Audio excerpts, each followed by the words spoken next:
किस तरह से गंजेपन की प्रॉब्लम बढ़ी है। पहले गंजेपन की प्रॉब्लम या बालों के झड़ने की प्रॉब्लम कम हुआ करती थी, और आज के टाइम में मैं बोलूँगा कि स्किन और हेयर का रेशियो ऑलमोस्ट 50-50 हो गया है।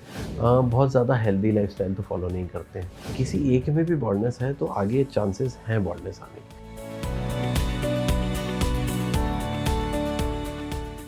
किसी शायर ने कहा है, वक्त की धूप में जब पाँव जलेंगे मेरे, मैं तेरी जुल्फ के साये में ठहर जाऊंगा। जुल्फ के साये में तो आप तब ठहरेंगे जब जुल्फ बची होगी इतनी कि वो साया दे सके। इस शेर से हमने आपको इंडिकेट किया है कि आज के पॉडकास्ट में हम बात कर रहे हैं गंजेपन यानी कि बॉल्डनेस की, यानी उन लोगों की जो चाहकर भी अपने बालों को बचा नहीं पाते। तो आज हम एक एक करके आपको वो सब तरीके बताएंगे जिससे आप किसी ना किसी तरह अपने सर पर बालों का इंतज़ाम ठीक ठाक और दुरुस्त रख सकें। हमारे साथ डॉक्टर नवनीत हरोर हैं, जो 12 साल से लंबे समय से हेयर ट्रांसप्लांट की फील्ड में एक्सपर्टीज़ कर रहे हैं और अलग अलग तरीक़ों से वाकिफ़ हैं कि कैसे आपकी समस्या का समाधान ढूंढा जा सकता है। डॉक्टर साहब, बहुत बहुत स्वागत है आपका। सबसे पहले तो ये जानना चाहेंगे कि बीते 12 सालों की प्रैक्टिस की अगर आपकी बात करूं तो किस तरह से गंजेपन की प्रॉब्लम बढ़ी है, मेल्स कितने आते हैं और फीमेल्स कितनी आती हैं? अगर मैं लास्ट 12 to 15 ईयर्स की बात करूं तो पहले गंजेपन की प्रॉब्लम या बालों के झड़ने की प्रॉब्लम कम हुआ करती थी। जब मैंने प्रैक्टिस स्टार्ट करी थी तब मेरे पास ओपीडी में अगर स्किन और हेयर की प्रैक्टिस की बात करूं तो अगर 70% या 80% स्किन हुआ करता था और 10 to 20% या 25% हेयर के पेशेंट्स होते थे, यानी कि बालों के झड़ने के या गंजेपन के। बट ग्रेजुअली टाइम के साथ ये पेशेंट्स बहुत ज़्यादा बढ़ गए, और आज के टाइम में मैं बोलूँगा कि स्किन और हेयर का रेशियो ऑलमोस्ट 50-50 हो गया है, या कहीं ना कहीं हेयर ज़्यादा हो चुका है स्किन से। मतलब बहुत सारे लोग आते हैं जो गंजेपन की समस्या लेके आते हैं या बालों के झड़ने की समस्या। आजकल इवन जो बहुत ही यंग पीपल हैं, बहुत यूथ हैं जो ऑलमोस्ट 16, 18, 15 साल की एज वाले, उन लोगों के भी बहुत ज़्यादा बाल गिर रहे हैं। तो इतने ज़्यादा इस टाइम में पेशेंट्स बढ़ गए।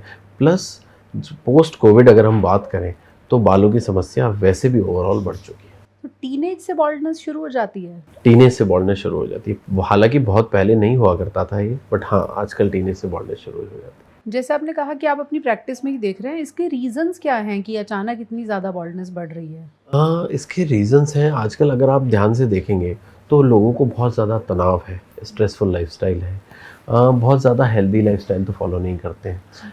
हर कोई एक्सरसाइज की तरफ भी इतना ज़्यादा मोटिवेटेड नहीं है। योगा, मेडिटेशन, मतलब बॉडी को इतना ज़्यादा एक्टिव नहीं रखा जाता, सेडेंटरी लाइफस्टाइल ज़्यादा है। नेक्स्ट है जंक फूड का कंजम्पशन बहुत ज़्यादा है। प्लस यूथ जो है अपना बहुत ज़्यादा ध्यान नहीं रखते हैं। प्लस मिडिल एज की भी बात करूं, धीरे धीरे अवेयरनेस बढ़ रही है सोशल मीडिया को देखते हुए, इंस्टाग्राम को देखते हुए। बट हाँ, अभी भी और समय लगेगा और लाइफस्टाइल बेटर करने में। प्लस स्मोकिंग, एल्कोहल एक काफ़ी बड़ा रीज़न है जिसकी वजह से प्रॉब्लम्स होती हैं। एक और रीज़न है जेनेटिक हिस्ट्री। जिसके घर में बॉल्डनेस है या हेयर फॉल का प्रॉब्लम है या बालों की डेंसिटी कम है, उन केसेस में भी बहुत बहुत अच्छा चांसेस होते हैं कि आगे की जनरेशन्स में हेयर लॉस हो, हेयर फॉल हो या बॉल्डनेस हो। कई बार ऐसा हम देखते हैं कि किसी की पैटर्नल साइड यानी कि पापा, चाचा साइड बॉल्डनेस है, या कई बार मैटरनल साइड मामा, नाना साइड बॉल्डनेस है। तो किसी एक में भी बॉल्डनेस है तो आगे चांसेस हैं बॉल्डनेस आने के, क्योंकि ये जीन्स डिसाइड करते हैं बॉल्डनेस। तो गंजापन एक बहुत ही कॉमन एंटिटी बन चुका है आजकल। और चूँकि गंजापन it takes a toll on your confidence, मतलब बहुत सबसे पहले बॉल्डनेस से कॉन्फिडेंस अफेक्ट होता है। तो उसकी वजह से आजकल लोग ज़्यादा अवेयर हैं, क्योंकि हमें मीटिंग्स करनी होती हैं। पहले क्या होता था, पहले बहुत इतनी मीटिंग्स नहीं होती थी, या वर्क फ्रॉम होम भी कर रहे हैं तो स्क्रीन टाइम तो है ही, हम देख भी रहे हैं, पूरे टाइम विजिबल हैं कैमरे पे। तो डेफिनेटली उन चीज़ों से फ़र्क पड़ता है, और आजकल अवेयरनेस बढ़ने के साथ साथ इन चीज़ों के ट्रीटमेंट्स भी बढ़ गए। कि हर किसी को एक इंस्टा रील पोस्ट करनी है, फेसबुक पर अपनी डीपी जो है वो कैसी है इस पर बहुत मेहनत करनी है, व्हाट्सएप डीपी सबसे अच्छी दिखनी चाहिए, इस पर मेहनत करनी है। और इसीलिए गंजेपन का जो बाज़ार है वो बहुत बड़ा हो चुका है, हर कोई बाल उगाना चाहता है। आपने जैसे कहा कि जेनेटिक्स भी एक रोल प्ले करते हैं, वो हमारे हाथ में नहीं है।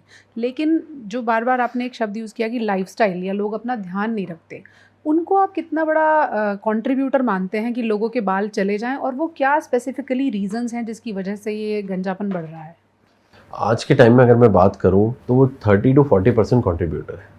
वो इसलिए क्योंकि एनवायरमेंटल फैक्टर्स, जैसे कि अगर हम बात करें, बहुत ज़्यादा पोल्यूशन बढ़ चुका है, स्पेशली मेट्रो सिटीज़ में जहाँ पोल्यूशन ज़्यादा है, डेफिनेटली वहाँ बालों की बहुत सारी लेयर्स होती हैं, एक बाल में बहुत सारी लेयर। सो जो आउटर क्यूटिकल, कुछ रूट शीथ होती है, मैं ज़्यादा मेडिकल टर्मिनोलॉजी में नहीं जाऊँगा, ऐसे हिंदी में अगर मैं कॉमन लैंग्वेज में बोलूँ तो बालों की जो बाहरी सतह होती है उधर पॉल्यूशन से या हार्ड वाटर से काफ़ी कुछ डैमेज होने के चांसेस होते हैं। तो उन सिटीज़ में जहाँ बहुत ज़्यादा पोल्यूशन है या सन रेज़ बहुत हार्श हैं, ऐसी जगह में बालों की बाहरी सतह डैमेज हो सकती है, बालों का पतलापन स्टार्ट हो सकता है और धीरे धीरे वो बाल गिरने की तरफ जा सकते हैं। ऐसे ही हार्ड वाटर कुछ एरियाज़ हैं, कुछ बहुत सारे जगह ऐसी हैं नोएडा में हार्ड वाटर आता है। नोएडा, गाज़ियाबाद, फरीदाबाद, आप देखो दिल्ली एनसीआर के कई ऐसे रीजन्स हैं जहाँ बहुत ज़्यादा हार्ड वाटर, इवन गुड़गांव में आप देखो मैक्सिमम घरों में बोरिंग का पानी यूज़ होता है। अब उस वजह से जैसे ही टीडीएस बढ़ता है बालों का, उसमें बहुत हैवी केमिकल्स, मिनरल्स होते हैं, वो क्या करते हैं, वो बालों को डैमेज करते हैं। बालों की नेचुरल टेक्सचर, स्कैल्प के नेचुरल ऑयल, सबको डैमेज करते हैं। उसकी वजह से भी हेयर फॉल हो सकता है। और साथ में फैक्टर्स हैं, जैसे कि लाइफस्टाइल आपने पूछा मुझसे, तो लाइफस्टाइल में कॉमन फैक्टर हो गए हैं आजकल स्मोकिंग, अल्कोहल। स्मोकिंग बहुत ज़्यादा करने से, स्मोक में, सिगरेट में निकोटीन होता है। निकोटीन क्या करता है, वेसो कंस्ट्रिक्टर होता है। वेसो कंस्ट्रिक्टर माने कि जो बालों को जो खून की सप्लाई होती है, ब्लड सप्लाई होती है, उन वेसल्स को पतला कर देता है। उसकी वजह से बालों का ब्लड सप्लाई कम हो जाता है। ब्लड सप्लाई अगर कम हो जाएगा तो डेफिनेटली बालों को न्यूट्रिशन कम मिलेगा। न्यूट्रिशन कम मिलेगा तो वो धीरे धीरे पतले होके गिरने की तरफ बढ़ जाएंगे। तो ये भी एक बहुत कॉमन रीज़न है। डाइट भी एक बहुत कॉमन रीज़न, बहुत अच्छी डाइट नहीं लेते हैं, जंक फूड, ऑयली फूड बहुत ज़्यादा चल रहा है, बहुत ज़्यादा मतलब प्रॉपर अगर बैलेंस डाइट नहीं है, न्यूट्रिशन अच्छा नहीं है, तो भी काफ़ी चांसेस होते हैं बालों के गिरने के। डाइट की आपने बात की तो यहाँ एक सवाल पूछ लूँ, बालों के लिए भी कोई हेल्दी डाइट होती है कि ये चीज़ जो है मल्टीविटामिन्स हो या मिनरल्स हो, कौन सी चीज़ है जो बालों के लिए अच्छी मानी जाती है? बालों के लिए एज सच कोई स्पेसिफिक डाइट नहीं है, बट हाँ फिर भी अगर मैं बालों के लिए अगर मैं एक पर्टिकुलर डाइट की बात करूँ तो बालों के लिए जो सबसे इम्पॉर्टेंट है वो सारी ग्रीन लीफी वेजिटेबल्स इम्पॉर्टेंट है। साथ में हमें थोड़े से ड्राई फ्रूट्स, थोड़े से सीड्स लेने चाहिए डेली बेस पे। मतलब वो हैंड फिस्ट, एक मुट्ठी भर के ड्राई फ्रूट्स और सीड्स मिला के अगर लेते हैं तो बाल बहुत हेल्दी रहेंगे, क्योंकि उसमें सारी चीज़ें हमें मिल जाती हैं। तीसरी चीज़ है बैलेंस डाइट। बैलेंस डाइट में प्रोटीन, कार्बोहाइड्रेट, फैट सब कुछ बैलेंस्ड होना चाहिए जितना रिक्वायरमेंट है। कोई बहुत ज़्यादा किसी चीज़ की शॉर्टेज नहीं होनी चाहिए और किसी चीज़ का बहुत ज़्यादा एक्सेस भी नहीं होना चाहिए। इन चीज़ों का ध्यान रखने से और साथ में थोड़ा सा स्मोकिंग एंड अल्कोहल को कट डाउन करने से बाल काफ़ी अच्छे मेंटेन रहते हैं। डॉक्टर नवनीत, एज के हिसाब से और जेंडर के हिसाब से आपकी प्रैक्टिस में किस तरह के लोग ज़्यादा आ रहे हैं और क्या कंसर्न लेकर, किस तरह के सवाल लेकर वो आपके पास आते हैं? बालों के लिए जेंडर तो अब कोई कंसर्न रह ही नहीं गया है। मेल्स, फीमेल्स, हर कोई इतना ज़्यादा कंसर्न है आजकल बालों के लिए, इतने ज़्यादा अवेयर है। बस दिन में मतलब I would say ratio is 50-50, half males होते हैं, हाफ फीमेल्स होती हैं हेयर लॉस के लिए। हाँ, हेयर ट्रांसप्लांट की अगर मैं बात करूँ तो मेल रेशियो थोड़ा सा वहाँ ज़्यादा होता है, 70 to 80% मेल्स होते हैं, 10-20-25% फीमेल्स होती हैं हेयर ट्रांसप्लांट की, क्योंकि मेल्स में बॉल्डनेस बहुत ज़्यादा होती है। फीमेल्स में जो बॉल्डनेस होती है, बालों का लॉस होता है, वो ऐसा नहीं होता कि पूरा स्कैल्प बॉल्ड हो जाए।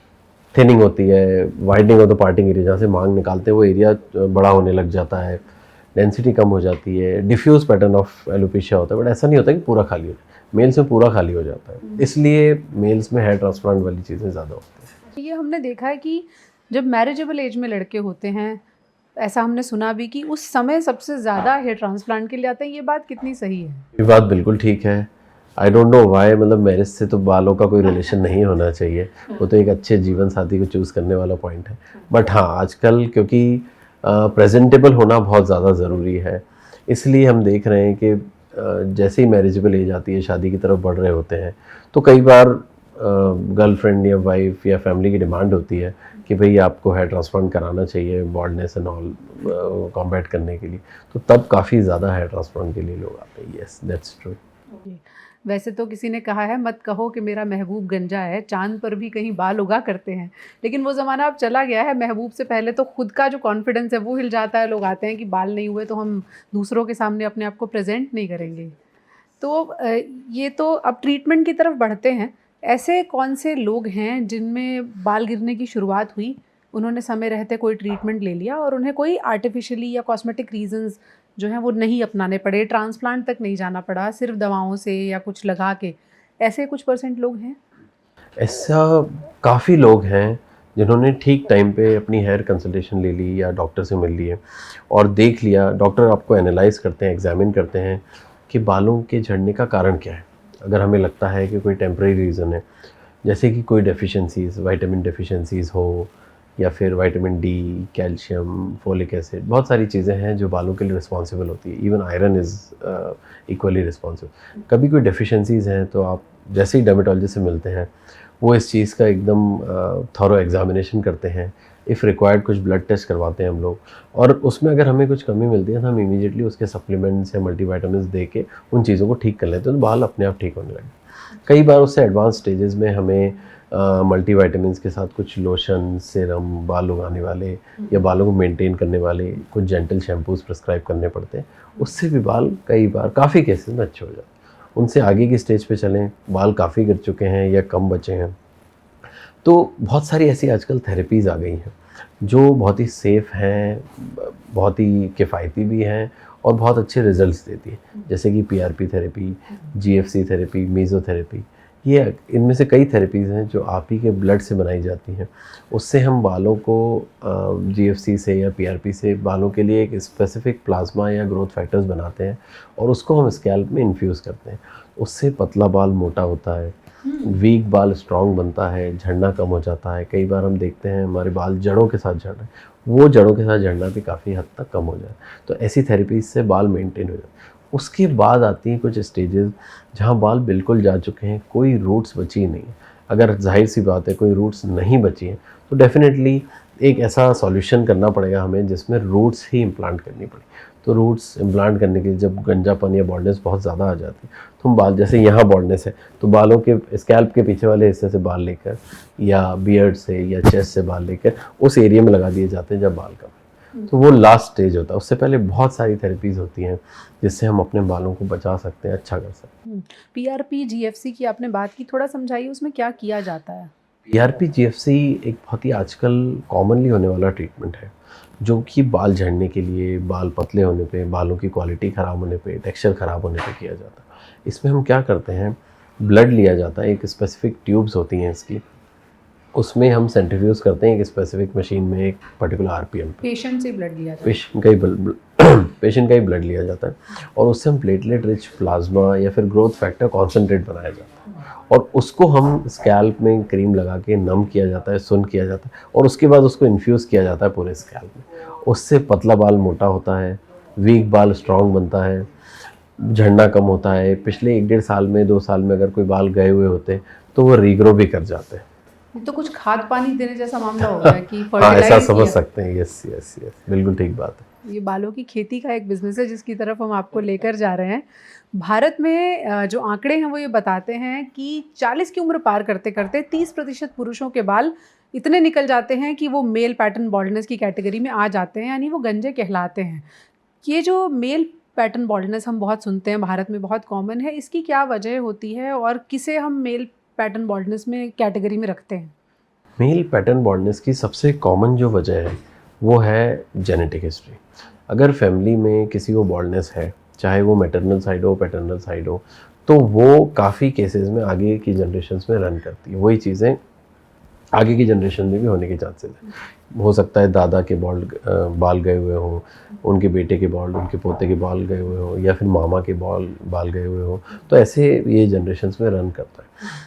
सबसे कॉमन रीज़न है जेनेटिक हिस्ट्री, फैमिली में रन करता है। दूसरा रीज़न है जो कि मैंने आपको बताया है, आजकल पानी के इशूज़, डाइटरी इशूज़, बाकी चीज़ें भी काफ़ी कॉमन रीज़न। तीसरा एक रीज़न है जो आजकल बढ़ते हुए देख रहे हैं हम, वो है स्ट्रेस। स्ट्रेस में भी हेयर लॉस काफ़ी बढ़ गया है, पहले इतना नहीं होता था। चौथा एक रीज़न है जिसको हम बोलते हैं टीलोजन एफ्लूवियम, एक मेडिकल टर्म है, जिसमें कोई भी बीमारी होने के बाद या फिर छोटी बीमारी जैसे डेंगू, टाइफाइड होने के बाद भी बाल गिर सकते हैं, गुच्छे के गुच्छे में बाल गिर सकते हैं, डेंसिटी बहुत कम होती है। और कई बार एडवर्स केसेस जैसे कि कैंसर जैसी जो बीमारियाँ होती हैं उसके बाद भी काफ़ी हेयर लॉस हो सकता है। ये काफ़ी कॉमन रीजंस हैं आजकल जो मेल देखे पैटर्न जाते वही ना जिसमें बीच में से आपका जो हैं। मेल पैटर्न में 6-7 स्टेजेस होती हैं। ग्रेड 7 तक नॉरवुड हैमिल्टन एक स्केल बोलते हैं। जब मैं कॉमन लैंग्वेज में इसको समझाऊँ तो पहले बाल जाना चालू होते हैं, साइड से पीछे होते हैं, फिर हेडलाइन थोड़ी सी पीछे होती है, ग्रेड 1 2 3, फिर एम पैटर्न बॉल्डनेस आ जाती है, ऐसे पीछे पीछे जाते जाते यहाँ तक बॉल्डनेस आ जाती है, मतलब almost complete scalp goes bald. और वो साइड में थोड़े बहुत, और सिर्फ साइड्स में और पीछे की एक पट्टी बसती है, एक ऐसी स्ट्रिप बसती है जिसमें बाल बसते हैं। हेयर ट्रांसप्लांट के लिए आपके पास बहुत सारे लोग आते होंगे, क्या सभी का हेयर ट्रांसप्लांट संभव है? हेयर ट्रांसप्लांट में हम पहले एनालाइज करते हैं। सबसे कॉमन जो क्राइटेरिया होता है वो देखने का, वो है फिटनेस। अगर कोई पेशेंट है वो कम्प्लीटली फिट है, कोई बीमारी नहीं है, कोई प्रॉब्लम नहीं है, तो हम हेयर ट्रांसप्लांट कर सकते हैं। पहले हम एनालाइज करते हैं, जैसे कई लोग, किसी को डायबिटीज़ है, थायराइड है, सीवियर एस्थमा है, कोई क्रॉनिक डिजीज़ है, टीबी है, तो पहले उस चीज़ को हम ठीक करते हैं। ठीक करने के बाद हेयर ट्रांसप्लांट करते हैं, क्योंकि इम्यूनिटी अच्छी नहीं होगी तो ग्रोथ में भी अफेक्ट हो सकता है वो चीज़ें, कई बार हो सकता है ग्रोथ कम आए ना। उसके बाद हम एनालाइज करते हैं साथ में डोनर एरिया कि क्या रिक्वायरमेंट है, क्या अवेलेबिलिटी है। कई बार ऐसा होता है पूरा स्कैल्प बॉल्ड है, पीछे थोड़ा सा एरिया बचा है, बियर्ड है नहीं, तो फिर डिफ़िकल्ट हो जाता है करना। तो उसके अकॉर्डिंग हम डिसाइड करते हैं। जैसे कि मान लीजिए किसी का आगे का सर बॉल्ड है, गंजापन है, तो हम पीछे से लेके आगे लगा सकते हैं, कोई दिक्कत नहीं है। कई बार ज़्यादा एरिया है तो वो मल्टीपल सेशंस में भी जा सकते हैं, ज़रूरी नहीं पूरा स्कैल्प एक ही सेशन में है ट्रांसफर, कई बार दो से 3 सेशन भी लग सकते हैं। बट हाँ, ये एक ऐसा तरीका है जिसमें आपके खुद के बाल पीछे से लेके आगे लगाए जा रहे हैं, वो नेचुरली ग्रो करते हैं। वो कैसे भी हेयर स्टाइलिंग की जा सकती है, उसमें कोई भी कुछ भी यूज़ कर सकते हैं आप, वो नेचुरली ग्रो करेंगे, कोई प्रॉब्लम नहीं है और कहीं से कहीं गंजापन नहीं दिखेगा। अगर अच्छी जगह से हेयर ट्रांसप्लांट कराते हैं तो उसका एक फ़ायदा होता है कि हेयर लाइन बिल्कुल नेचुरल होती है। हेयर ट्रांसप्लांट गोज़ अनडिटेक्टेबल, पता ही नहीं चलता कि हेयर ट्रांसप्लांट करवाया है। तो ये कुछ चीज़ें हैं जो हेयर ट्रांसप्लांट में। वैसे तो बड़ा टेक्निकल है वो पूरा सिस्टम, हमने देखा है, लेकिन अगर आप थोड़ा सा व्यूअर्स को समझा सकें कि कोई अगर आता है हेयर ट्रांसप्लांट के लिए तो उसके साथ क्या किया जाता है, कैसे वो बाल उसके उग जाते हैं अपने आप? हेयर ट्रांसप्लांट के लिए अगर हमारे पास कोई आता है तो सबसे पहले हम डिटेल कंसल्टेशन करते हैं। हम समझते हैं उनकी क्या रिक्वायरमेंट है, उनका बॉल्ड एरिया कैसा, गंजेपन वाला एरिया कितना बड़ा है, डोनर कैसा है, हम बाल ले सकते हैं या नहीं, उतना सफिशिएंट डोनर है या नहीं। अगर नहीं है तो और भी बहुत सारी चीज़ें हैं, बायोफाइबर, आजकल सिंथेटिक बायोफाइबर्स अवेलेबल है, जो जिस कुछ लोग होते हैं जिनके पास डोनर नहीं होता है, कि देने के लिए कुछ भी नहीं है और बाल चाहिए, है ही उनके नहीं बाल लिए कहीं। है ही नहीं बाल, तो 15 सेंटीमीटर या 30 सेंटीमीटर लॉन्ग हेयर ये इटालियन कंपनी से आते हैं, एक ही कंपनी है जो बनाती है इसको, और वो असली बाल होता है, क्लोज टू असली बाल होता है बिल्कुल।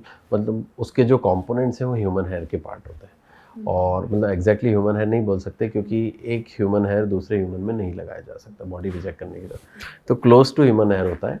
सिंथेटिक फाइबर या फिर बायो फाइबर बोलते हैं उसको। उसके लिए हम एक टेस्ट पैच करते हैं, 200 बाल लगा के देखते हैं हम, अगर वो ठीक लग रहे हैं और अगर वो कोई प्रॉब्लम नहीं करते, कोई रिएक्शन नहीं करते, तो फिर हम पूरा स्कैल्प उन्हीं बालों से लगा सकते हैं। और कोई अगर बॉल्ड आ रहा है तो डे 1 पे ही हम उनको 15 सेंटीमीटर लंबा बाल दे रहे हैं, उसमें कोई मतलब कोई डाउन टाइम नहीं है कि बाल ग्रो होने में टाइम लगेगा या कोई प्रॉब्लम। तो वो एक तरीका कैसे है लगाते हैं? उसको लगाने का तरीका है, पहले एक टेस्ट पैच किया जाता है, ताकि क्योंकि एक फॉरेन बॉडी है वो, अगर बॉडी में जाएगा हो सकता है बॉडी रिएक्ट करे। वैसे आज तक तो मैंने किसी में रिएक्शन देखा नहीं है, बट हाँ फिर भी हम टेस्ट पैच करते हैं, 1 महीने रुकते हैं, 200 बाल लगा के देखते हैं। 1 महीने में अगर कोई प्रॉब्लम नहीं होती है तो उसके बाद पूरे स्कैल्प पे बाल लगाए जाते हैं। वही मैं समझना चाह रही हूँ, जैसे इसको छोड़ भी दें, अगर इटालियन आपने वो लगाया फाइबर, किसी के अपने बाल लिए हैं डोनर एरिया से, तो उसको कैसे, मतलब ये सिलाई वाला काम है, क्या है उसमें? जैसे ही हमारे पास कोई पेशेंट आता है हम सब एनालिसिस करते हैं, सब प्रोसीजर देखते हैं, उनकी एक्सपेक्टेशन देते हैं, उसके बाद हम ट्रांसप्लांट के लिए जाते हैं, कुछ ब्लड इन्वेस्टिगेशन जांचों के बाद कि हाँ सब कुछ ठीक है, हमें लगता है वी कैन प्रोसीड, तब हम हेयर ट्रांसप्लांट के लिए जाते हैं। उसमें सबसे पहले तो हम लोकल एनेस्थीसिया दिया जाता है, स्कैल्प को सुन किया जाता है, जहाँ जहाँ से हम बाल निकालेंगे या जहाँ बाल लगाएंगे उस एरिया को सुन किया जाता है। ये हार्डली 1 मिनट में या 1.5 मिनट में वो सुन हो जाता है एरिया, पेन नहीं होता है, पेनलेस प्रोसीजर है। ट्रांसप्लांट के वक्त आप टीवी देख सकते हैं, वॉक कर सकते हैं, मूवी देख सकते हैं, गाने सुन सकते हैं, एक हैसल फ्री प्रोसीजर है, आपके सामने स्क्रीन चलती रहेगी, whatever you want to do. दूसरी चीज़ है, सबसे पहले इसमें स्लिट्स बनाई जाती है, जैसे हम बोलते हैं स्पेसेस। स्पेसेस मतलब अगर जहाँ बाल इम्प्लांट होने वाला है उस जगह पर सही एंगल डेंसिटी डायरेक्शन की स्पेस बनाना, ताकि जैसे एक बार स्पेस बनाने के बाद जब हम पीछे से नेक्स्ट स्टेप होता है हार्वेस्टिंग, यानी कि बाल निकालना या एक्सट्रैक्शन, पीछे से बाल एक स्पेसिफिक पंच के साथ, एक माइक्रो मोटर के साथ निकाला जाता है, ताकि वो इतना फाइन रहे कि पीछे से कुछ पता न चले। क्योंकि अगर हम पीछे से ज़्यादा निकाल लेंगे और पता चल रहा है तो कोई फ़ायदा नहीं है फिर ट्रांसप्लांट का, फिर पीछे गिर जाओगे। तो उस तरीके से निकाला जाता है कि पीछे से कुछ भी पता नहीं चले। वो बाल लिया जाता है, आगे सही एंगल डेंसिटी डायरेक्शन पे जो स्लिट बनी हुई है, जो स्पेस बनी हुई है, उस जगह में लगा दिया जाता है। तो उस तरीके से ये हेयर ट्रांसप्लांट हो जाता है। If I am not wrong, ये कुछ जैसे फार्मिंग खेती की जाती है लगभग वैसा ही है कि वैसा आप ही है, डी मार्केट कर रहे सही हैं बात फिर। है, थोड़ा सा वैसा ही, और पीआरपी उसमें खाद का काम करती है। कितने बाल लगाने पड़ते हैं ऑन एन एवरेज? अगर baldness obviously area to area depend करेगा, और एक बाल कितने का पड़ जाता है? ये ग्रेड पे डिपेंड करता है कौन से ग्रेड की बॉल्डनेस है। जैसे ग्रेड 3 बॉल्डनेस है या ग्रेड 4 बॉल्डनेस है तो 2500 से 3000 ग्राफ्ट में हो जाए। किसी की ग्रेड 7 बॉल्डनेस है तो कई बार 7000 या 7500 ग्राफ्ट्स भी लग सकते हैं, जो एक सेशन में तो नहीं हो पाते, 2 सेशन लगते हैं उसको करने। कई बार सिर्फ हेयरलाइन है या सिर्फ टेम्पल्स हैं तो 1500 ग्राफ्ट या 2000 ग्राफ्ट्स में भी काम हो जाता है। ग्राफ्ट की अगर कॉस्टिंग की बात करूँ तो ये डिपेंड करता है किस क्वालिटी के इंस्ट्रूमेंट्स यूज़ हो रहे हैं, किस क्वालिटी की ओटी है, और डॉक्टर की क्वालिफ़िकेशन क्या है, एक्सपर्टीज़ क्या है। तो एक अच्छे क्लिनिक में जो हेयर ट्रांसप्लांट की कॉस्ट होती है वो 20 रुपीज़ पर ग्राफ्ट से लेके 60, 70, 100, 120 रुपीज़ पर ग्राफ्ट तक जाती है, डिपेंडिंग ऑन द टेक्निक। जितना हम एडवांस टेक्निक की तरफ जाते हैं उतना ही जितना हम एडवांस टेक्निक की तरफ जाते हैं उतना ही कॉस्टिंग थोड़ी सी बढ़ती जाती है। हम देखते हैं मार्केट में 5 रुपए पर बाल से लेके हाँ, और वो 100 आप रुपए समझ पर सकते बाल हैं। तक का हिसाब किताब है, तो वो कितना ये कि क्यों वेरी करता है इतना? इतना इसलिए वेरी करता है क्योंकि आजकल जो सर्टिफाइड क्लिनिक्स हैं, सर्टिफाइड डॉक्टर्स हैं, वो तो कम हैं जो हेयर ट्रांसप्लांट। तो आइडियली डर्मेटोलॉजिस्ट हैं जो हेयर ट्रांसप्लांट कर सकते। बट आजकल आप देख रहे होंगे बहुत सारे ऐसे लोग हैं जो क्वालिफाइड उतना है नहीं और ट्रांसप्लांट कर रहे हैं। उस केसेस में अगर बहुत अच्छा इंस्ट्रूमेंटेशन यूज़ नहीं कर रहे हैं, इम्पोर्टेड इक्विपमेंट्स यूज़ नहीं कर रहे हैं, तो कॉस्टिंग काफ़ी कम भी आ जाती है। तो हमें बहुत कॉशियस रहे कि अपनी पूरी रिसर्च करने के बाद ही हेयर ट्रांसप्लांट के लिए जाना। किसी जगह से, मतलब हमने देखा है कि बहुत सारे लोग जो टेक्नीशियंस होते हैं वो सीख जाते हैं तो उन्हें लगता है हम अपना क्लिनिक चला सकते हैं। खतरे क्या हैं अगर किसी ऐसी जगह से किसी ने करवा लिया तो? बहुत सारे लोग हैं जो सीख के, या टेक्नीशियन हैं जो सीख के अपना ट्रांसप्लांट क्लिनिक चला रहे हैं। खतरे उसमें बहुत सारे आप देखते भी होंगे केसेस। कई बार है तो एक मेडिकल ट्रीटमेंट, लोकल एनेस्थीसिया दे रहे हैं, दवाइयाँ दे रहे हैं। कल को लोकल एनेस्थीसिया का एक डोज कैलिब्रेशन होता है जो एक डॉक्टर तो सही तरीके से देगा कि इतना डोज रिक्वायर्ड है, इतना देना है, ये सेफ डोज है, इससे ऊपर नहीं जाना। कई बार सेफ डोज को एक्सीड कर जाते हैं कुछ लोग, पेशेंट बहुत प्रॉब्लम में चले जाते हैं, आईसीयू में भी चले जाते हैं, कोमा में भी चले जाते हैं। ऐसा कई बार हुआ है अगर सेफ हैंड्स में नहीं है। दूसरी चीज़ है तो मेडिकल प्रॉपर सर्जरी है, प्रॉपर सर्जरी, छोटा सा प्रोसीजर है बट है तो मेडिकल प्रोसीजर। दवाइयाँ यूज़ हो रही हैं, सब कुछ है। बीच में किसी का शुगर लो हो सकता है, बीपी कम हो सकता है, बीपी ज़्यादा हो सकता है, कोई रेस्पिरेटरी प्रॉब्लम आ सकती है, किसी को कोई प्रॉब्लम पहले से रही हो तो उस सब चीज़ों को मेंटेन करने के लिए एक वेल इक्विप्ड ओटी सेटअप होना चाहिए और ट्रेन डॉक्टर होने चाहिए जिनको पता रहे कि कहीं कुछ कॉम्प्लिकेशन हो तो उसको मैनेज आसानी से किया जा सके। पेशेंट की लाइफ के साथ कोई प्रॉब्लम नहीं होनी चाहिए, उस लाइफ के साथ कोई खिलवाड़ नहीं होना। तो ये आजकल काफ़ी ज़्यादा हो रहा है। अच्छा डॉक्टर साहब, ये संभव है कि अभी कोई आपके क्लिनिक में आए, वो कहे मुझे हेयर ट्रांसप्लांट कराना है और जब मैं वापस जाऊं तो मैं बिल्कुल दूसरा इंसान दिखूं? कितना लंबा प्रोसेस है और क्या ये मुमकिन है कि एक ही सिटिंग में उसकी काया पलट हो जाए? हाँ बिल्कुल है। और जब हम ट्रांसप्लांट करते हैं, ट्रांसप्लांट करने के बाद जो खुद के बाल लगाए जाते हैं पीछे से आगे या फिर दोनों एरिया से लेके बॉल्ड एरिया में, तो जब हम ट्रांसप्लांट का प्रोसीजर चालू होता है, ट्रांसप्लांट के बाद 15 से 20 दिन में बालों का गिरना चालू हो जाता है। शेडिंग फेज, जो ट्रांसप्लांटेड बाल होते हैं वो गिरना स्टार्ट हो जाता है। ओह अच्छा, तो ये तो बड़ा सदमे वाली बात हो गई। बिल्कुल, शुरू में ऐसा ही लगता है कि हमारे तो अभी ट्रांसप्लांट करवाया था, सारे बाल चले गए, अब हम क्या करें। तो 15 से 45 दिन तक में ऑलमोस्ट शेडिंग फेज में 70 से 80% बाल गिर जाते हैं। बट कोई घबराने वाली चीज़ नहीं है, ये एक प्रोसीजर है।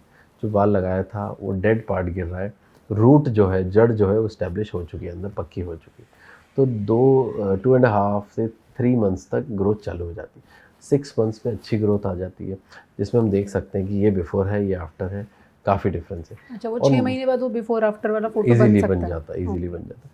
और 1 साल में करीब ग्रोथ कंप्लीट हो जाती है, पता ही नहीं चलता है कि पहले जो इंसान था वो पूरा लुक चेंज हो चुका हो। तो ये जो 6 महीने के बाद बिफोर आफ्टर वाली फ़ोटो तो आ गई, 1 साल बाद ये हो सकता है कि वो इंसान पहचान में ना आए, एकदम गंजा है, आपके बालों आपके जैसे बाल हो जाएँ उसके? बिल्कुल होता है, जिनका डोनर एरिया अच्छा होता है, अच्छी जगह से ट्रांसप्लांट कराया हुआ होता है, तो बिल्कुल ऐसा होता है। मेरे कई पेशेंट्स ने फेस किया है कि वो उनके पासपोर्ट में वो पूरे बाल्ड पिक्चर पहचाना है नहीं? और इमिग्रेशन पे दिक्कत आती है कई बार क्योंकि बाल आ गए तो। बट हाँ, डेफिनेटली ये बता सकते हैं कि हेयर ट्रांसप्लांट हुआ है, तो कंसिडर किया जाता है। अब बात करते हैं उन लोगों की जो घर में अपने बालों के डॉक्टर खुद बने होते हैं। बालों में नारियल का तेल लगाना, बालों में नींबू लगाना, बालों में दही लगाना, पता नहीं क्या, बालों के साथ सबसे ज़्यादा एक्सपेरिमेंट होता है। आप क्या सलाह देंगे?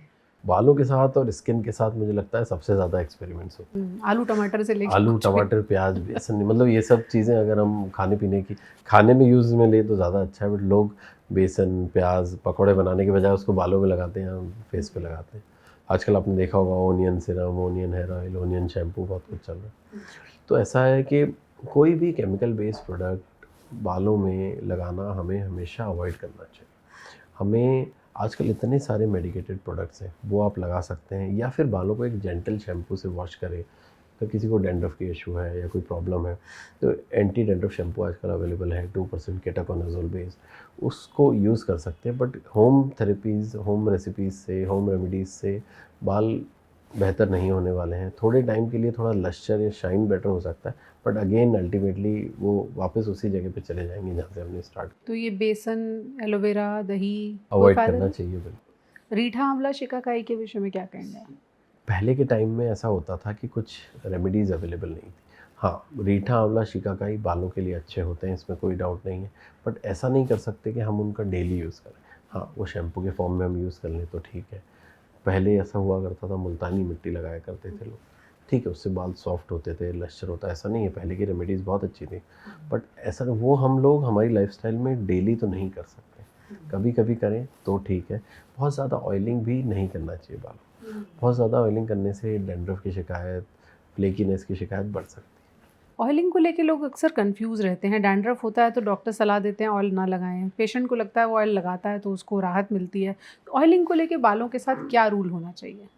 ऑयलिंग को लेके जो रूल होना चाहिए वो ये है कि आपको अगर वीकली ऑयलिंग करना है तो आप कर सकते हैं, बट शैम्पू करने से थोड़ी देर पहले या फिर ओवरनाइट। डेली ऑयल लगाने से कोई खास बेनिफिट नहीं होने वाला है। ऑयल थोड़ी देर के लिए लगाएं और उसको वॉश कर लें। ऑयल का काम है सिर्फ लश्चर देना, शाइन देना हेयर को। ऑयल से कोई बहुत न्यूट्रिशन तो मिल नहीं रहा है। ऐसा तो है नहीं ऑयल पेनिट्रेट करके अंदर चला जाएगा ब्लड वेसल में और न्यूट्रिशन दे देगा, नहीं, पॉसिबल नहीं है। तो इसलिए ऑयल का कम से कम यूजेज बहुत अच्छा रहे। जो लोग ऑयल ज़्यादा लगाते हैं उनको डैंड्रफ की प्रॉब्लम ज़्यादा होती है, क्योंकि फंगस जो है, डैंड्रफ का मतलब है एक टाइप की फंगस होती है। फंगस लाइपोफिलिक होती है, वो ऑयल को खाकर और बड़ी होती है और उसी तरह से वो ग्रोथ होती जाती है और पूरे स्कैल्प में फंगस फैलती है।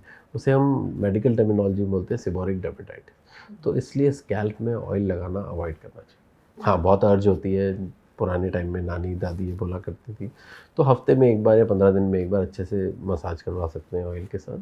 Coconut oil is a good thing to go for, बाकी एज सच डेली ऑयल लगाना इज़ नॉट रिकमेंडेड। आजकल ऐसे बहुत सारे ऑयल आ रहे हैं मार्केट में। हम अक्सर इंस्टा पे, सोशल मीडिया पे देखते हैं कि ऑयल लगाया, बाल इतने थे, इतने हो गए। वो ये चमत्कार कैसे हो रहा है? और ये चमत्कार हो रहा है तो फिर तो क्लिनिक्स की ज़रूरत नहीं है। बिल्कुल ठीक बात है, ये चमत्कार हो रहा है आजकल, ऐसा देखने को मिल रहा है। तो ये एक मार्केटिंग गिमिक बोल सकते हैं इसको, कि देखा तो है नहीं किसी ने कि उससे बाल आए हैं या नहीं आए हैं। मार्केटिंग गिमिक है, बाल ऑयल लगा रहे हैं और वो बस ऐसा शो कर रहे हैं कि बाल आ रहे हैं। टेम्परली कोई भी चीज़ अगर स्कैल्प में लगाएंगे, थोड़ा सा इरिटेंट डर्मेटाइटिस होता है उससे, उससे हल्की सी हेयर ग्रोथ बढ़ सकती है। जैसे आपने देखा होगा कई लोगों को एलोपेशिया की बीमारी होती है। एलोपेशिया यानी कि सिक्के जैसे पैचेस बन जाते हैं ओवरनाइट, पता भी नहीं चलता है, सुबह देखते हैं उठ के तो बाल नहीं। उस जगह पे कई लोग लहसुन और जिंजर गार्लिक का पेस्ट लगाते थे पहले कई बार, उससे बाल आ जाते। क्यों आ जाते थे? क्योंकि वो एक इरिटेंट कॉन्टैक्ट डर्मेटाइटिस का काम करता है। थोड़े टाइम के लिए तो बाल आएंगे, बट वो स्किन को भी डैमेज कर देगा। तो अल्टीमेटली ये सब लगाने से आप अपना पैसा तो वेस्ट कर ही रहे हैं, प्लस साथ में अपने स्कैल्प की हेल्थ को भी ख़राब कर रहे हैं। तो ऐसा कोई तेल बताइए जिसको लगाते ही बाल उग जाएँ। ऐसा कोई तेल नहीं आता। अगर ऐसा तेल आता तो फिर क्लिनिक्स की ज़रूरत ही नहीं थी। Dry hair versus oily hair दोनों का अलग अलग ख्याल रखना होता है, तो क्या उसके तरीके हैं? क्या ड्राई हेयर में नहीं करना चाहिए, क्या ऑयली हेयर में नहीं करना चाहिए? ड्राई हेयर और ऑयली हेयर और एक तरह से तीसरा भी एक कंपोनेंट हम इसमें जोड़ लेते हैं, फ्रिजी हेयर, बहुत कॉमन चीज़ है। तो फ्रिजी या कर्ली हेयर बहुत सारे लोगों के होते हैं। तो ड्राई हेयर में हम एक मॉइस्चराइजिंग शैम्पू या मॉइस्चराइजिंग लाइट ऑयल यूज़ कर सकते हैं स्कैल्प पर, अगर कोई प्रॉब्लम नहीं है तो। हाँ, अगर हेयर फॉल है तो डेफिनेटली डर्मेटोलॉजिस्ट बेस्ड रिकमेंडेशन जो होगा वो फॉलो करेंगे। ऐसे ही ऑयली हेयर में अगर हम बहुत ऑयली शैम्पू या ऑयली मॉइस्चराइज़र यूज़ करेंगे तो उससे वो और ऑयली हो जाएंगे, वो डैंड्रफ क्रिएट करने लग जाएगा, वो फ्लेकीनेस क्रिएट करने लगेगा। इसलिए according to the scalp different different products आते हैं। जैसे फ्रीजी हेयर के लिए अलग प्रोडक्ट्स आते हैं जो कर्ल्स को मेंटेन करते हैं या फ्रीजीनेस को कम करते हैं। तो एग्जैक्टली बालों के अकॉर्डिंग जेंटल प्रोडक्ट्स ही यूज़ करने चाहिए। हमें सोशल मीडिया देख के एक्सपेरिमेंट्स कम से कम करने चाहिए। डैंड्रफ की बार बार बात हो रही है, बहुत लोग 12 महीने डैंड्रफ से परेशान रहते हैं, ऐसा क्यों होता है और वो लोग क्या कर सकते हैं कि बेसिक केयर कर सकें उसकी, ताकि डैंड्रफ कम हो? डैंड्रफ बहुत कॉमन कंसर्न है, स्पेशली विंटर्स में काफ़ी लोगों को होता है। आजकल मैं देख रहा हूँ कई लोगों को पूरे साल through out the year dandruff रहता है। डैंड्रफ न कि स्कैल्प में, बियर्ड में भी आ जाता है, नोज़ के आसपास, ईयर्स के पीछे बहुत जगह चला जाता है। तो वो एक तरह का फंगल इन्फेक्शन है जिसे हम सीबोरिक डर्मेटाइटिस बोलते हैं। उस केस में आपको एक जेंटल शैम्पू किसी भी केमिस्ट से या फार्मेसी में मिल जाता है। 2% कीटोकोनाजोल बेस्ड शैम्पू मिलता है, वो आप यूज़ कर सकते हैं, उससे काफ़ी कम हो जाएगा। प्लस ऑयल अवॉइड करना है। हाँ, अगर हम सोचें कि ड्राइनेस हो रही है, डैंड्रफ हो रहा है तो और ऑयल लगाएंगे तो और बेटर हो जाएगा, नहीं, उससे वो बढ़ेगा ही, कम नहीं होगा। तो दैट्स वाई ऑयल को अवॉइड करना है, शैम्पू यूज़ करना है, डेली बालों को क्लीन रखना है। उसके बाद भी अगर डैंड्रफ रहता है, इचीनेस, कई लोगों को रेडनेस, फ्लेकीनेस बहुत ज़्यादा हो जाए, तब फिर डॉक्टर को कंसल्ट करना चाहिए। डैंड्रफ के पेशेंट्स को ये भी कहा जाता है कि डेली या ऑल्टरनेट डे शैम्पू करें। वहीं दूसरी तरफ हम अक्सर सुनते हैं कि ये एक अवधारणा है कि रोज़ शैम्पू करोगे तो बाल ख़राब हो जाएंगे, तो क्या कहना चाहेंगे आप? जेंटल शैम्पू अगर हम डेली यूज़ कर रहे हैं, जिसमें कोई केमिकल नहीं है, सल्फ़र नहीं है, पैराबेन नहीं है, कोई दिक्कत नहीं है, डेली शैम्पू यूज़ कर सकते हैं, कोई प्रॉब्लम नहीं होगी उससे। बाल जितना साफ़ रहेगा उतना हेल्दी रहेगा। लोग बोलते हैं शैम्पू करने से बाल गिरते हैं, 7 डेज़ में एक बार शैम्पू कर रहे हैं, 10 डेज़ में।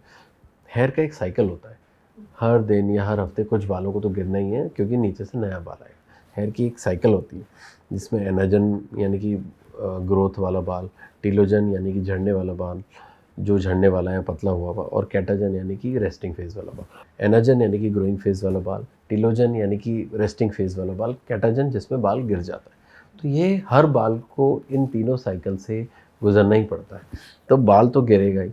अब अगर हम 7 to 10 डेज़ तक शैम्पू नहीं करेंगे और 8 डेज़ बाद शैम्पू कर रहे हैं, तो जो बाल पूरे 8 दिन में गिरने तो एक ही दिन में गिर जाएंगे, विच इज़ एब्सोल्युटली नॉर्मल, उसमें कोई घबराने वाली चीज़ नहीं है। शैम्पू डेली किया जा सकता है।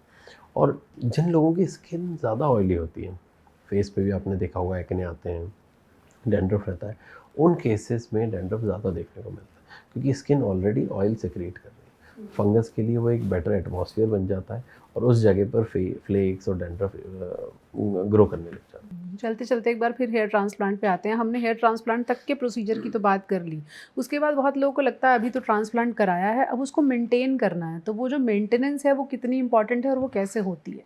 हेयर ट्रांसप्लांट के लिए कोई खास मेंटेनेंस नहीं है। ये है, हम कुछ मल्टीविटामिन्स, कुछ लोशंस प्रिस्क्राइब करते हैं जो उनको यूज़ करना होता है कुछ टाइम तक, किसी को 6 मंथ्स, 9 मंथ्स, कभी कभी 1 साल। उसके बाद कोई खास मेंटेनेंस नहीं लगती। मेंटेनेंस में भी ये है कि 1 मंथ तक शुरू में स्मोकिंग, अल्कोहल 2-3 वीक्स अवॉइड करना है, स्विमिंग अवॉइड करना है 1 मंथ तक, हेलमेट जो हम लगाते हैं बहुत टाइट हेलमेट, वो अवॉइड करना है 1 मंथ तक। उसके अलावा कोई खास है नहीं मेंटेनेंस। 2 वीक्स तक जिमिंग या हैवी जिमिंग अवॉइड कर सकते हैं। 2 वीक्स के बाद सारी चीज़ें, एक्टिविटीज़ रेगुलर रूटीन में चालू कर सकते हैं। अगर मैं डेली रूटीन की बात करूं तो वो हम हेयर ट्रांसप्लांट के तीसरे दिन से चालू कर सकते हैं। ऐसा बिल्कुल नहीं है कि ऑफिस नहीं जाना है, कहीं नहीं जाना, नहीं, ऐसा कुछ भी नहीं है। तीसरे दिन से आप ऑफिस जा सकते हैं। हाँ, थोड़ा बहुत ज़्यादा स्वेटिंग, सन एक्सपोजर, ये हफ्ता 10 दिन अवॉइड करना होता है। डस्ट, ताकि जो लगे हुए फ्रेश बाल हैं उनमें कोई मिट्टी, धूल मिट्टी ये सब ना लगे, कोई इन्फेक्शन के चांस ना हो। एक बार हेयर ट्रांसप्लांट कराया लाइफ लॉन्ग चलता? ट्रांसप्लांट जो हम कर रहे हैं, ट्रांसप्लांट के लिए जो हम बाल यूज़ कर रहे हैं वो पीछे वाले एरिया से यूज़ कर रहे हैं। अगर आपने देखा होगा ओल्ड एज में भी ये वाले बाल बचते हैं जिनके बाल आगे के जा चुके हो। इट मीन्स इन बालों में ऐसा कुछ है जो बाल गिरता नहीं है। इनमें जो चीज़ होती है वो है, बाल क्यों गिरता है? बाल गिरता है टेस्टोस्टेरोन की वजह से। टेस्टोस्टेरोन का एक कंपोनेंट होता है डाइहाइड्रोटेस्टोस्टेरोन, जिसे हम बोलते हैं डीएचटी। वो डीएचटी रिसेप्टर्स होते हैं बालों के नीचे, वो डीएचटी ब्लड में होता है।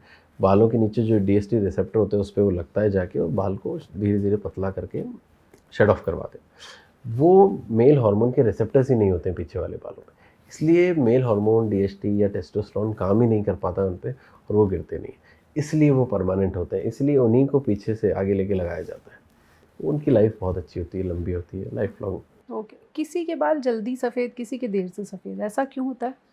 और कैसे डिले करें ग्रेइंग को? ये इसकी एक मेडिकल टर्मिनोलॉजी है जिसे हम बोलते हैं केनाइटिस या premature greying of hair. आजकल बहुत ज़्यादा बढ़ गई है ये चीज़। इसका बहुत कॉमन चीज़ है, बहुत कॉमन रीज़न है डाइट एंड न्यूट्रिशन। आजकल अगर हम कंपेयर करें पहले के टाइम में जो भी, चाहे हम सब्जियों की बात करें, दूध की बात करें, कोई भी इंग्रेडिएंट की बात करें, सब कुछ प्योर आता था। उसमें कोई मिलावट नहीं थी, कोई एडल्ट्रेशन नहीं था। आजकल सब कुछ एडल्ट्रेटेड, सब मिलावट वाली चीज़ है। उतनी अच्छी डाइट न्यूट्रिशन नहीं मिल पाता है। प्लस लोगों का खान पान इतना अच्छा नहीं, टाइमली नहीं खाते हैं। आप देखते होंगे लोग 12 बजे रात को खाना कर रहे हैं, ब्रेकफास्ट 2-2 बजे तक नहीं कर रहे हैं। उन चीज़ों से भी बहुत फ़र्क पड़ता है एब्जॉर्प्शन पर, न्यूट्रिशन पर। अगर हम डाइट को ठीक रखें और सब कुछ ठीक चले, एक्सरसाइज थोड़ा सा पार्ट रहे हेल्दी लाइफस्टाइल का, ग्रीन लीफी वेजिटेबल्स, बहुत ज़्यादा स्ट्रेसफुल चीज़ें ना रहे, तो डेफिनेटली गेनाइटिस नहीं होता है। मतलब ग्रेइंग बहुत जल्दी नहीं होती है, टाइम के साथ होती है। हाँ, कुछ लोगों में आपने देखा होगा 16 साल या 18 साल पे ग्रेइंग है, वो जेनेटिक टेंडेंसी है। किसी की फैमिली में अगर ग्रेइंग बहुत जल्दी है, या सारी फैमिली में ही सफ़ेद बाल बहुत जल्दी आ जाते हैं, तो उनको वो टेंडेंसी रहेगी। उसके लिए कुछ टैबलेट्स और सीरम्स अवेलेबल होते हैं जिनसे हम रोक सकते हैं और काफ़ी हद तक रिवर्स कर सकते हैं ग्रेइंग। जैसे ही हम ग्रेइंग पर आए तब मुझे याद आया, लोग बहुत सारी चीज़ें कराते हैं, स्मूथनिंग, स्पा, केमिकल्स, कलर्स, इनको कैसे देखते हैं आप? ये सब चीज़ें कभी कभी के लिए तो ठीक हैं, क्योंकि हमें डेफिनेटली पार्टीज़ में भी जाना है, इवेंट्स भी अटेंड करने हैं। अब किसी की वेडिंग है तो वो बिना बालों के ट्रीटमेंट के नहीं अटेंड कर सकती डेफिनेटली। तो ऐसे केसेस में इनको जो केमिकल बेस्ड ट्रीटमेंट से बहुत ज़्यादा नहीं करना होता है। जैसे कि हेयर वैक्स, कुछ लोग रूटीन में हेयर वैक्स, हेयर जेल लगाते हैं, वो चीज़ें अवॉइड करनी होती है। अगर आप डेली लगाएंगे तो डेफिनेटली बाल की हेल्थ, बाल को डैमेज तो हो ही रहा है, उससे बाल का पतला होने के भी चांसेस हैं और धीरे धीरे बाल गिरने के भी चांसेस हैं। तो hair wax, chemical, keratin, smoothening, ये सब चीज़ें कम से कम यूज़ करें। हाँ, कहीं बाहर जाना है, कोई इवेंट है, कोई पार्टी है, कोई वेडिंग है, कोई सेरेमनी है, तो ठीक है यूज़ कर लें, अदरवाइज़ वो अवॉइड करना चाहिए। इसी के साथ में बात करूँ ड्रायर की, बहुत लोग ड्रायर, बहुत जैसा आपने पूछा अभी, तो ड्रायर में अगर ड्रायर यूज़ भी कर रहे हैं तो कोल्ड एयर वाला ड्रायर तो ठीक है, जिसमें ठंडी हवा है। हीट की वजह से भी बालों की क्यूटिकल, बालों की जो लेयर है वो डैमेज होती है। स्ट्रेटनर भी यूज़ करते हैं लोग। स्ट्रेटनर में भी हीट है। हीट बेस्ड डिवाइसेस बालों की नेचुरल जो हेल्थ है, क्यूटिकल है, जो उसका प्रोटीन रूट शीथ है, उस सब को डैमेज करता है और बाल पतला होता है। तो वो भी जितना कम यूज़ करें उतना बेटर है। कलर्स को लेकर क्या रूल होना चाहिए? बहुत लोग डाइंग यूज़ करते हैं, अलग अलग कलर्स यूज़ करते हैं। कलर को लेके कलर में एक कंपोनेंट होता है जिसे हम बोलते हैं पीपीडी। पीपीडी की वजह से बहुत लोगों को रिएक्शन या बहुत सारी प्रॉब्लम्स होती हैं, तो उस वजह से बाल भी डैमेज होते हैं, एलर्जी भी हो सकती है, रेडनेस भी आ सकती है, रैशेस भी आ सकते हैं। और कलर लगाने से कई बार, क्योंकि कलर में बहुत सारे केमिकल्स होते हैं, सिर्फ पीपीडी ही नहीं, और भी बहुत सारे केमिकल होते हैं, तो कलर जितना कम करें उतना अच्छा है। अगर कलर यूज़ भी कर रहे हैं तो कलर में एक सबसे ज़्यादा पीपीडी के साथ एक डैमेजिंग इंग्रेडिएंट होता है, वो है अमोनिया। अमोनिया बालों का ग्रेइंग भी करवाता है और साथ में बालों की हेल्थ को भी डैमेज करता है। वो तो बालों को काला करने के लिए ग्रे कर रहा है। वो ग्रे करता है लॉन्ग टर्म में। इमीडिएट बेस पे तो बाल काले हो जाएंगे, बट बहुत जल्दी बाकी बाल भी ग्रे होना चालू हो। तो अमोनिया फ्री हेयर कलर आजकल बहुत सारे अवेलेबल मार्केट में, हम उनको यूज़ कर सकते हैं, या फिर कुछ मेडिकेटेड हेयर कलर आते हैं, हम उनको भी यूज़ कर सकते हैं। कितना फ्रीक्वेंटली हेयर कलर यूज़ करना चाहिए? ये डिपेंड करता है आपको कितनी फ्रीक्वेंटली ज़रूरत पड़ रही है। अगर बहुत ज़्यादा आपको, जैसे आप हैं, आप न्यूज़ चैनल में हैं, तो आपको तो डेली है, तो आपको शायद थोड़ा ज़्यादा फ्रीक्वेंटली यूज़ करना। बाकी लोग जो अपने रेगुलर रूटीन वर्क में हैं, अपनी जॉब पर हैं, तो जितना अवॉइड कर सकें 2-3 मंथ्स में एक बार कर लिया है, या 2.5 to 3 मंथ्स में कर लिया। 2-3 साल की परमानेंट स्टाइलिंग बहुत सारे लोग यूज़ करते हैं, उसमें जाहिर है और ज़्यादा हार्श केमिकल यूज़ हो रहा है, वो रिकमेंडेड है क्या?